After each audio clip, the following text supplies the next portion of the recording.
El viaje se ha hecho corto. Por la autovía de Ciudad Rodrigo hemos recorrido los 54 kilómetros que separan la Fuente de San Esteban de Salamanca. Viajamos primero por la ribera tormesina para de inmediato pasar por la zona de transición.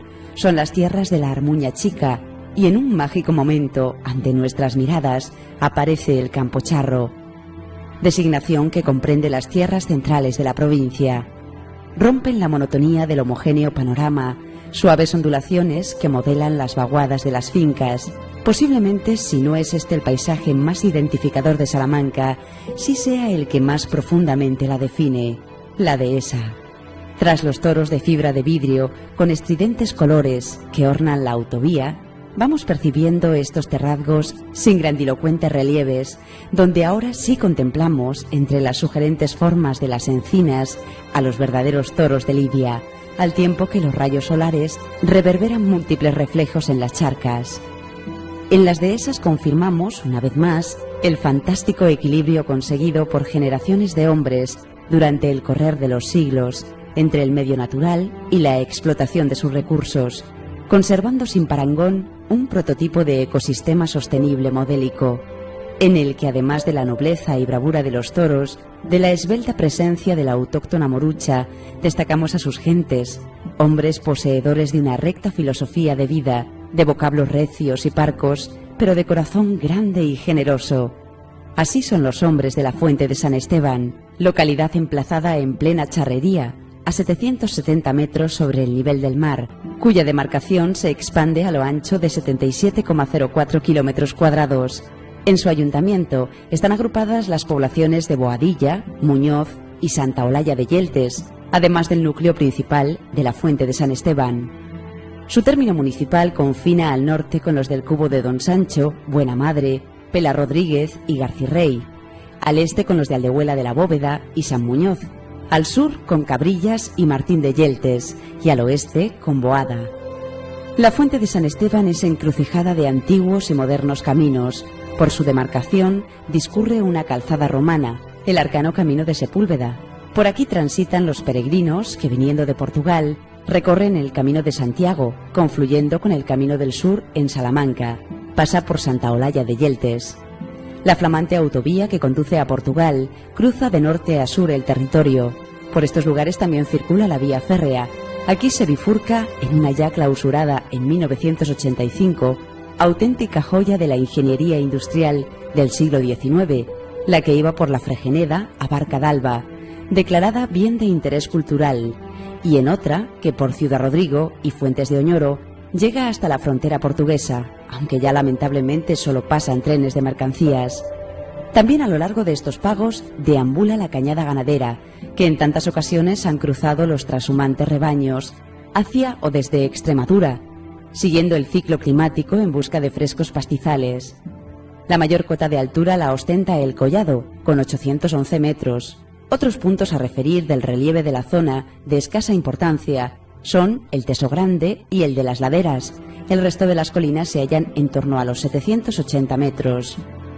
La jurisdicción de la Fuente de San Esteban se extiende por las penillanuras de la fosa de Ciudad Rodrigo, que recurren los materiales del primigenio zócalo paleozoico, primero con elementos sedimentarios del terciario y posteriormente cuaternarios. Además, podemos percibir varios afloramientos de cuarcitas metamórficas que se corresponden con la prolongación del sinclinal de Tamames. En el inicio del camino asfaltado entre Muñoz y Pelayo encontramos feldespato Hortosa, que en su día fue aprovechado para elaborar cerámica. Los suelos por lo general no son profundos y suelen ser ácidos. En Boecillo aparecen suelos vertisoles donde aún se sembraban legumbres, algunas lentejas y sobre todo garbanzos. Los que poseen mayor cantidad de componentes sedimentarios arcillosos, más ricos en oligoelementos y más profundos, son utilizados para una agricultura cerealista de secano. El río Huebra irriga una pequeña parte de la demarcación por el este, mientras que el arroyo Tumbafrailes, sobre el cual en Muñoz hay un bello puente del siglo XVI, lo hace por los pagos al norte de Muñoz. La ribera de Campocerrado discurre por el sur de Santa Olalla de Yeltes, antes de entrar en el término de Cabrillas. El regato del Raso circula, cuando lo hace, por la Fuente de San Esteban, mientras que por los pagos de Boadilla corren los arroyos de Gaznata y de Manchón, junto al regato de Buena Madre, por los de Muñoz, el arroyo de la Dehesa y el regato Costera, y por las tierras de Santa Olalla de Yeltes discurren el arroyo de la Ermita y los regatos de Cabrillas y de Valdefresno. Las fuentes han sido prácticamente cegadas en su totalidad, bien para evitar propagación de mosquitos o bien porque sus aguas no eran suficientemente buenas, ya que en algunas se encontró arsénico. En el pueblo existió la Fontona, fuente medieval con arcada semicircular a modo romano, o en Boadilla, otra de similar traza. De ambas ya no queda nada. En Santa Olalla se encuentra la fuente de la Ermita. Las charcas, incomparables y excepcionales espejos del cielo, se encuentran salpicando todo el término. Las más sobresalientes son las de Cervera, Palenciana, La Sapa, Los Luengos, Las Mimbres, la de Calzadilla, Los Diegos, la del Cura, el Sabarcón en Boadilla, varias en la zona de Valdelacana y la laguna del Lavajo, y otras se han cubierto de tierra, como la de las Regueritas. Los datos climáticos indican que la fuente se encuentra en el dominio mediterráneo continentalizado. Se caracteriza por inviernos largos y duros, donde las heladas ocupan cerca de 90 días y se alcanzan temperaturas inferiores a los 10 grados bajo cero. Los veranos son áridos, cortos y cálidos, llegándose a superar a veces los 33 grados en algunos días de las quincenas que unen los meses de julio y agosto. Las primaveras y los otoños son también cortos, pues los fríos invernales ocupan los inicios de la primera y la parte final del otoño. La media anual de las temperaturas se sitúa en torno a los 12 grados. Las precipitaciones son escasas e irregularmente repartidas, más frecuentes en los meses de primavera y otoño, octubre, noviembre y abril, mayo. En invierno tienen lugar algunas nevadas. Las nieblas pueden ser persistentes, especialmente en enero. El total de las precipitaciones varía entre los 450 y los 600 milímetros de los años más lluviosos. La vegetación está configurada por encinas, alcornoques, quejigos, cantuesos, tomillos, romeros, escobas y alguna retama. En las zonas de ribera localizamos chopos, fresnos y álamos. La avifauna está integrada por rapaces de poco tamaño, milanos, águilas, lechuzas, alcaravanes, cucos, perdices, mirlos, abubillas, papamoscas, cigüeñas, grullas, garzas, palomas torcaces, codornices, tordos, cuervos, tórtolas, urracas, jilgueros y un sinfín de pardales vuelan sobre los encinares de la dehesa, mientras el zorro, algún jabalí o la jineta buscan refugio entre la espesura de los carrascales y en la oquedad de los troncos de las viejas encinas. El ratón de campo los hace bajo las uras, el conejo en sus gazaperas y la liebre, encamada al ser sorprendida, corre por los perdederos hasta encontrar seguridad.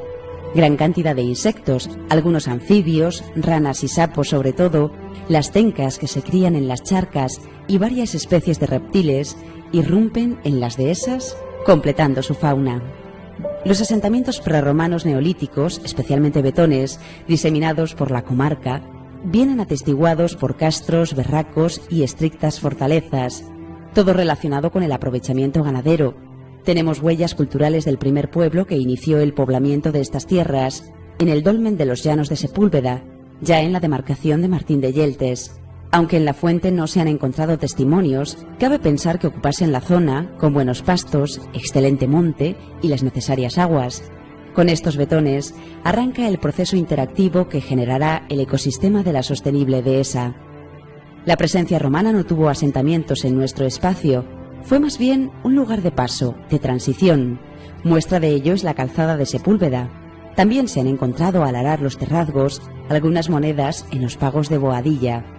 Durante el Al-Ándalus, esta tierra, al igual que la mayor parte de la submeseta norte, era un fragmento de la tierra de nadie, espacio despoblado entre el sistema central y el Duero. En el año 939, al vencer las huestes cristianas en la batalla de Simancas, hubo un conato repoblacional en los lugares al sur del Duero, si bien fue más la creación de una estructura administrativa. Pero las racias del caudillo Almanzor, a lo largo del valle del Tormes, volvieron a traer la incertidumbre y la guerra, por lo que se despobló casi completamente la zona. Es posible que los musulmanes, especialmente los bereberes, mejorasen la ganadería al sur del Tormes. En los inicios del XII, el geógrafo árabe El Idrisi describe los territorios, desde Medinaceli al sur de Coimbra, como excelentes para la ganadería de carneros y bueyes. Raimundo, hijo de Guillermo I de Borgoña y Brea, conde de Borgoña, vino a España en 1086 con una cruzada para reforzar al rey Alfonso VI, después de la derrota que padeció a manos musulmanas en Zalaca. 5 años más tarde casó con su hija, la infanta doña Urraca. Conquistado Toledo en 1085, el rey Alfonso VI ordena a su yerno, el conde don Raimundo de Borgoña, que repueble Salamanca y sus tierras. Para ello otorgó tierras vacantes a colonos castellanos, francos, navarros, vascos y leoneses, que hasta ellas vinieron, pero la inseguridad apareció nuevamente al sur del Tormes, tras la derrota cristiana en la batalla de Uclés de 1108. Será a fines del siglo XII e inicios del XIII, cuando el monarca Fernando II ordenará repoblar otra vez esta zona.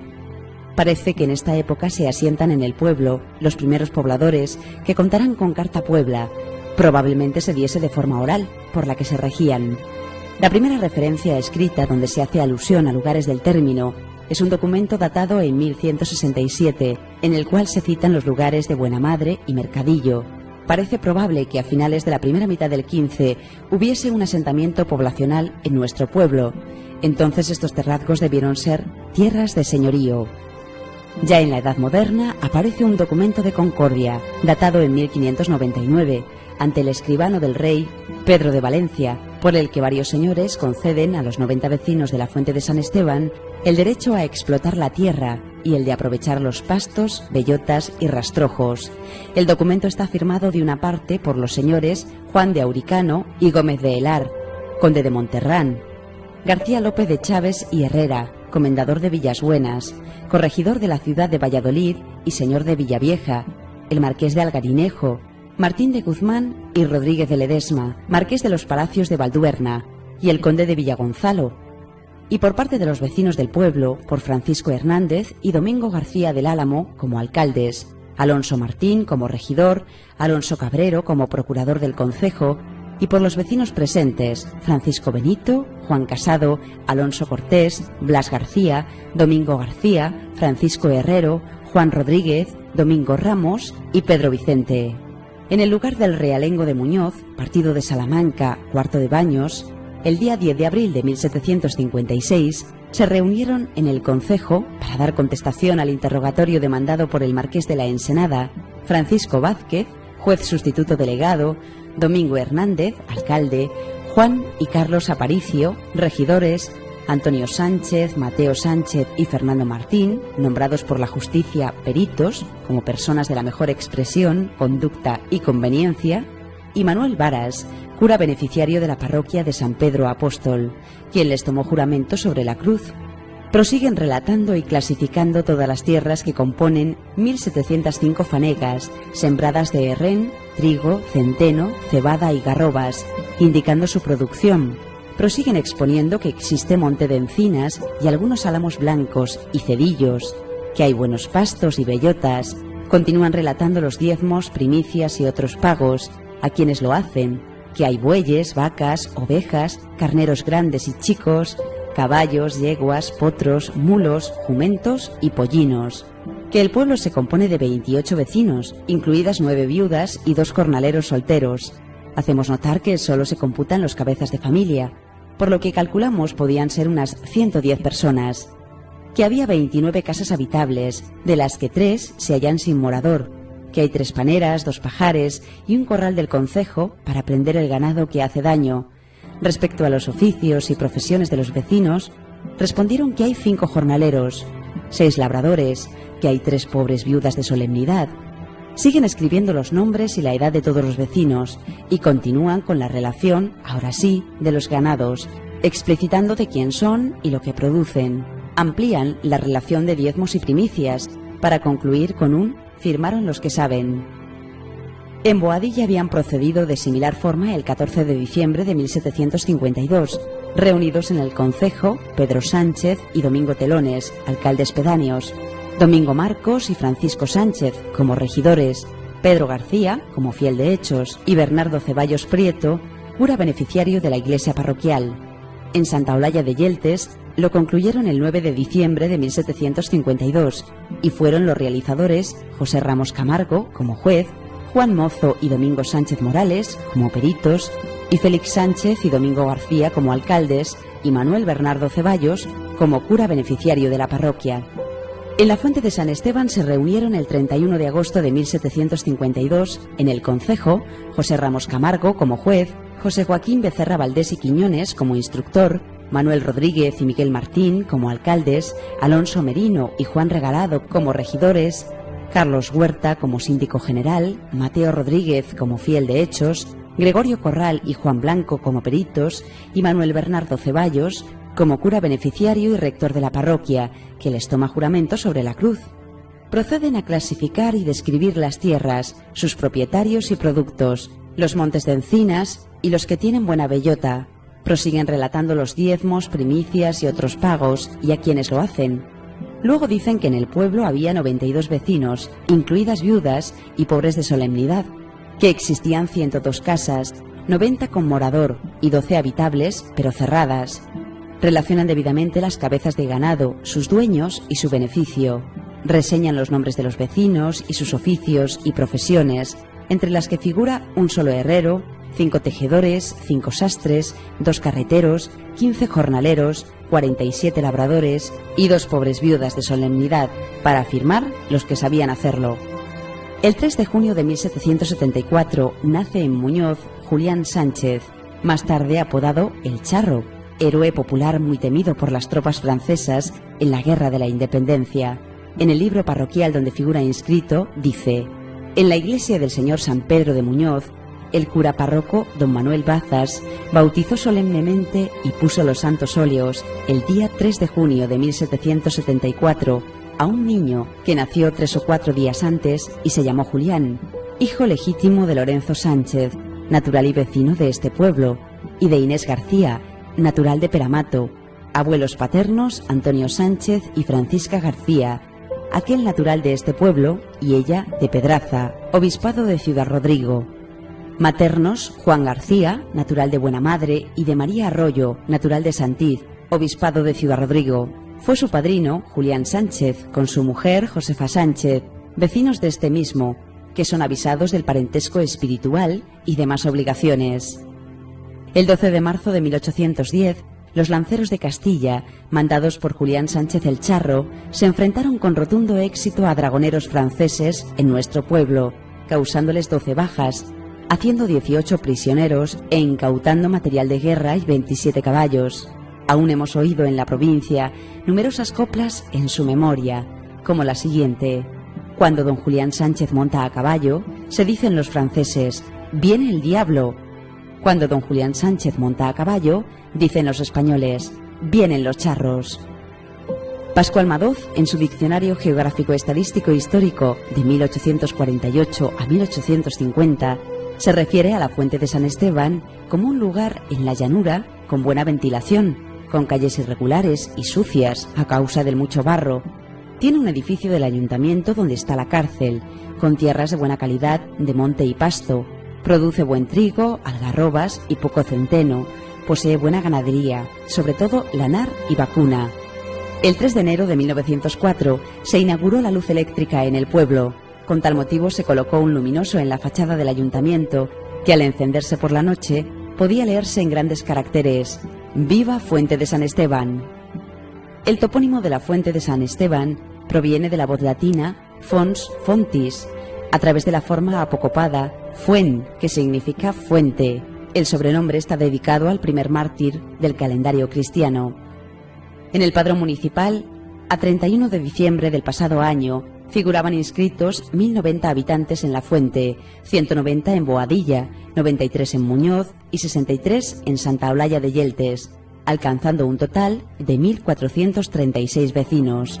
Dato inferior a los 1940 que hubo inscritos en la mitad del siglo pasado. Si bien durante la primera mitad del 20 la población aumentó de 1333 a los 1940, la caída poblacional es manifiestamente considerable durante las décadas de los años 50, 60 y 70, para empezar a recuperarse en los años 80 y 90, en los que se llegó a los 1.755 habitantes, volviendo a descender al comienzo del actual siglo a 1.547. El modo de vida de los fuenteños se desenvuelve en el sector terciario, el 62%, el 13% en la construcción, otro 13% en el sector secundario y el restante 12% se ocupa en el sector primario. La concentración parcelaria se realizó en la Fuente de San Esteban en la segunda parte de la década de 1950, reportando considerables mejoras para todos los propietarios, tanto en la realización de las labores como en el aspecto económico. En la actualidad figuran debidamente legalizadas en el pueblo más de 80 explotaciones que se encargan de aprovechar las 6.946 hectáreas, haciéndolo en régimen de propiedad en el 60,7%, mientras que el 38,8% las trabajan en arrendamiento y el 0,5% en otros regímenes de tenencia. De la superficie total, 2.862 hectáreas están labradas, dedicándose al cultivo de trigo, cebada y forrajes para el ganado, otras 4.014 a pastos permanentes, 66 a explotaciones forestales y las 4 restantes a otras tierras no forestales. Existen varios huertos de tipología doméstica con hortalizas y algunos frutales. El tamaño de las explotaciones varía. 12 tienen 5 o menos de 5 hectáreas, mientras que 37 fincas superan las 50, existiendo también algunas con más grandes superficies. La unidad de ganadería de la Fuente de San Esteban es la mayor de la provincia.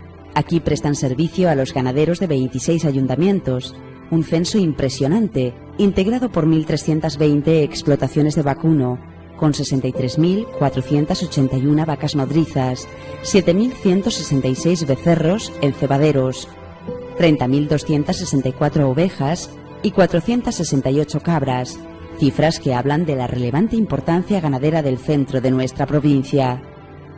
El número de cabezas existentes en la demarcación, que gentilmente nos facilitan en la unidad veterinaria, está formado por 3.915 animales de vacuno, 3.164 ovejas, 2.300 cerdos y 44 cabras. El plano se ha generado en torno a la iglesia, concentrado, con una trama irregular de calles, bien pavimentadas, iluminadas y limpias. La calle de las Heras de la Fuente, que se prolonga por la calle de Zamora, configura el eje central, prácticamente divide el municipio por la mitad en sentido suroeste-noreste. La carretera local 525 lo bordea por el lado este, mientras que la de Queipo de Llano sigue por el Paseo de la Estación, abriendo la salida sureste. Las calles del Silencio, del Vivero, Zorrilla o de los Huertos primera, segunda, tercera y cuarta lo cierran al noroeste. Paralelas al eje central, discurren en el centro las calles del Pocito, de Triana, del Manzano, esta prosigue hacia el este por la calle de Abajo, la del Horno, la de Vista Alegre y la de las Cruces.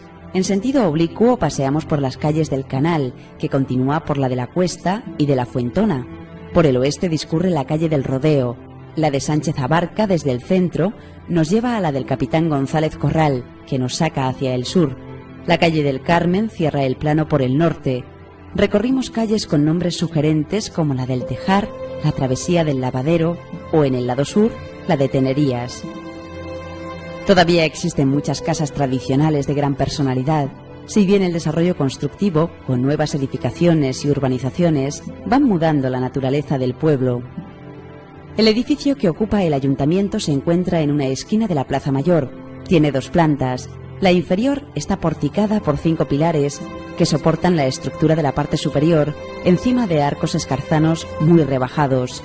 El segundo piso está recorrido por un dilatado balcón de sobria forja castellana. Presenta 4 vanos de salida, enmarcados en sus partes superiores por molduras rectas que se prolongan hacia abajo por 2/3 de las jambas. Se encuentran pintadas en gris, contrapunto del suave amarillo limón que recubre la fachada.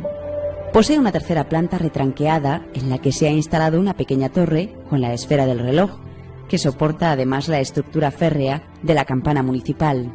La Plaza Mayor, verdadero eje vertebrador de la vida vecinal, es una delicada porticada con casas realmente bellas y la extraordinaria iglesia, un conjunto lleno de sabor donde nos reunimos con nuestros afables amigos Rosalía Torres Fernández y Rafael García Bernardos. Sus explicaciones sobre el pueblo, al que adoran, fueron espaciosas y acertadas. Sus comentarios, siempre oportunos, nos han permitido conocer mucho mejor su pueblo. Gracias por ser como sois y por vuestra ingente ayuda. En lo que fue la antigua Plaza Cortinal, se han levantado los edificios del Centro de Salud, la biblioteca y el de Correos. En los valles del Lindón se han construido las pistas deportivas, un frontón abierto que ahora se está ampliando y unas formidables piscinas. La residencia para mayores Tomás Mateos se ubica en un edificio moderno y muy bien equipado a las afueras del municipio, donde otrora estuvo una fábrica de harinas. Tiene 2 plantas, ofrece un interesante juego de volúmenes, una amplia terraza y un ornato de bandas horizontales grises que rompen la uniformidad de la construcción. Si los mayores tienen su residencia, también los peques cuentan con una flamante guardería. El ayuntamiento, nos explica su alcalde, Manuel Rufino, en su afán de satisfacer las necesidades de los vecinos, completando las infraestructuras existentes, está construyendo un inmueble para el nuevo multiusos. Los fuenteños, respetuosos con el medio ambiente, cuentan con una depuradora y un punto limpio. Además del imponente silo, nos llama la atención la antigua fábrica de harinas, restaurada con admirable criterio por sus propietarios. El municipio tiene 2 buenas instalaciones educativas. Una es el Colegio Comarcal Nuestra Señora de los Remedios, donde se imparten clases de educación infantil y primaria, y la otra es el Instituto de Enseñanza Secundaria Campocharro, en el que se puede estudiar ESO, diferentes bachilleratos y módulos profesionales. En nuestro deambular por sus calles encontramos una coqueta casa rural, la Casona del Jardín. Sus muros son de mampostería y posee confortables servicios. En el paraje cercano a la antigua carretera 620, denominado Cuatro Caminos, hallamos nuevas urbanizaciones, una primorosa plaza de toros y el cuidado camping El Cruce. El edificio más emblemático del pueblo es la iglesia parroquial, ubicada en la plaza. Está dedicada a la invención de San Esteban. La visitamos en compañía de su párroco, don José Durán González, con quien compartimos agradablemente. El primigenio templo data de los comienzos del siglo XII. Fue erigido en fábrica románica, con cúpula, varias ventanas geminadas y capiteles con caprichosos elementos del bestiario medieval unos y otros historiografiados. La primitiva planta de cruz latina se amplió en 1947, con sendas naves laterales, al tiempo que se remodelaron la cúpula y la cubierta. De la primera edificación se conservan la capilla mayor y la torre espadaña. En este siglo se ha sustituido la madera de la solería por piedra pulida y se han realizado significativas obras de mejora, durante las que han aparecido enterramientos, partes de columnas pintadas y la base de la primitiva pila bautismal, todo perteneciente al originario templo. La torre espadaña es de sillares bien escuadrados. Presenta un primer cuerpo totalmente macizo. En la parte superior se alza la espadaña decreciente en curva hacia el interior, con 2 vanos bajo arcos de medio punto y sendas campanas. Un tercero encima de línea de imposta, más pequeño y de igual traza. También posee instalado un campanil. Está rematado por diminuto frontón triangular. Los muros son de mampostería. Presentan un sillarejo irregular en las esquinas. Arrancan de un basamento granítico. La fachada meridional ofrece varias ventanas con arcos semicirculares doblados. La portada es de orden clásico, 2 columnas con pedestal, basa y capitel sencillos. Soportan un frontón curvo, rodean el vano adintelado de la puerta de ingreso. Corona el conjunto una pétrea cruz adosada al muro. En este lado y en el espacio ocasionado por el retranqueo, al añadir naves laterales, se colocó un sutil pedestal escalonado, circular, con delicada base, esbelto fuste con capitel, en el que se asienta la basa de la cruz. Al interior, sobre la recta y bien pintada cabecera, advertimos el retablo mayor neobarroco, de la segunda mitad del pasado siglo. Está centrado en el muro. Tiene 3 sencillas calles separadas por 4 columnas con fustes estriados y capiteles de orden corintio, todo bien dorado. En la hornacina central superior al sagrario preside la talla policromada de San Esteban con la palma del martirio. Es de buena mano y ricas estofas, obra del mismo autor sevillano que el retablo. Las hornacinas laterales son más pequeñas, arrancando más abajo. Se remata el altar con un ático de ornamentación asimismo neobarroca. En los laterales del altar, sobre peanas apoyadas en el muro, avistamos 2 buenas tallas, una de San Antón del siglo XVII en la parte izquierda otra de San Juan Bautista, de finales del XVI, en el lado derecho. El templo posee 5 altares más, en los que se conservan valiosas tallas, entre las que destacamos las de San Isidro, obra barroca, un Niño Jesús, también de la imaginería barroca castellana de la primera mitad del XVIII, un Nazareno barroco, imagen de vestidor, bien restaurada a inicios del XIX. Don José nos mostró la preciosa talla de San Esteban, obra del XVI, retirada del culto, necesita una adecuada restauración, y un Cristo barroco del XVIII que se conserva en la sacristía. Él mismo lo ha limpiado correctamente. Además, nos enseñó una buena custodia de plata, obra del XVIII, custodia que en su viril porta al Santísimo Sacramento cada tercer domingo de mes en la procesión que los cofrades, bajo palio, realizan en el interior de la iglesia, conocida como la Minerva. Minerva fue la diosa romana identificada con la Atenea helénica. Formó parte de la tríada capitolina, junto a Júpiter y Juno. Su fiesta tenía lugar el 19 de marzo, en la tercera semana mes, de ahí que para cristianizar el rito se celebre esta fiesta, otrora pagana, adorando al Santísimo Sacramento. Si emotiva y fervorosa resulta la Minerva, no lo es menos la fiesta de las candelas, cuando los fuenteños, tras la misa, procesionan la sagrada imagen en el interior del templo y cantan desde sus corazones a la Virgen. Retírense las señoras y dejen el paso franco, que la Virgen va a ofrecer con su santo niño en brazos.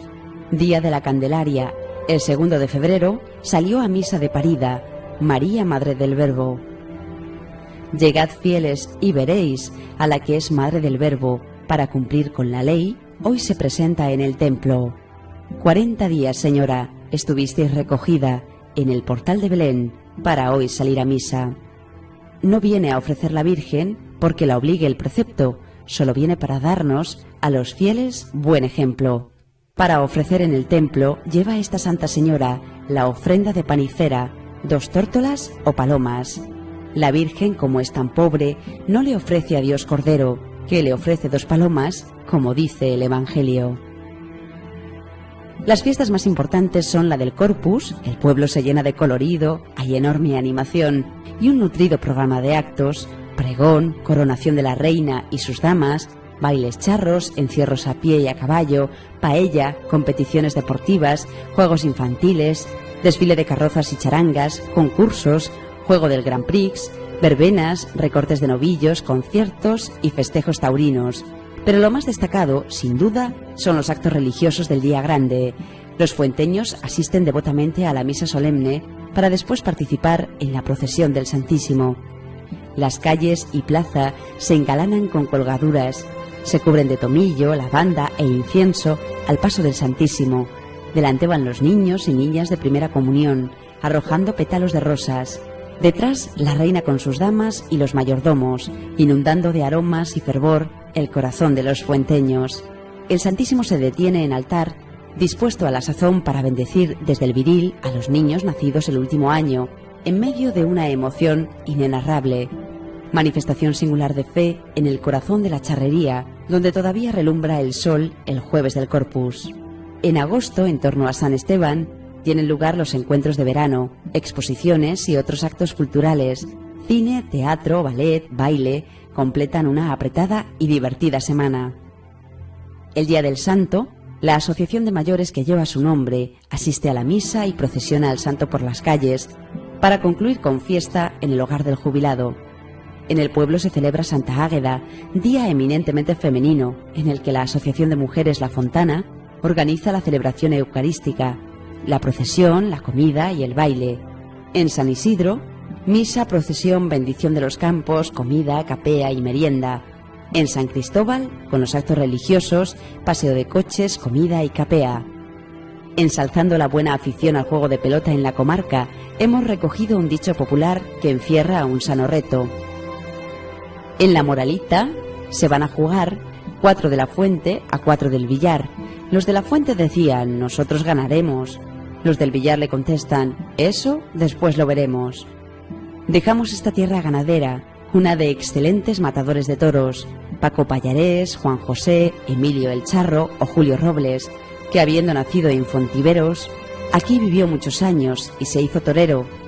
Hemos pasado un día extraordinario. Como testimonio de gratitud a todos los fuenteños por nuestra entrañable acogida, traemos la letra del himno de la Fuente de San Esteban, compuesta por don Rafael García Cuadrado. La Fuente de San Esteban, cruce de gente y caminos, con impronta de acogida y sentir del peregrino. San Esteban, su patrón, los hizo nobles y altivos, generosos con los suyos, sin olvidar los vecinos. Que viva la fuente, sí, la Fuente de San Esteban, que del Campocharro es capitana de esta tierra.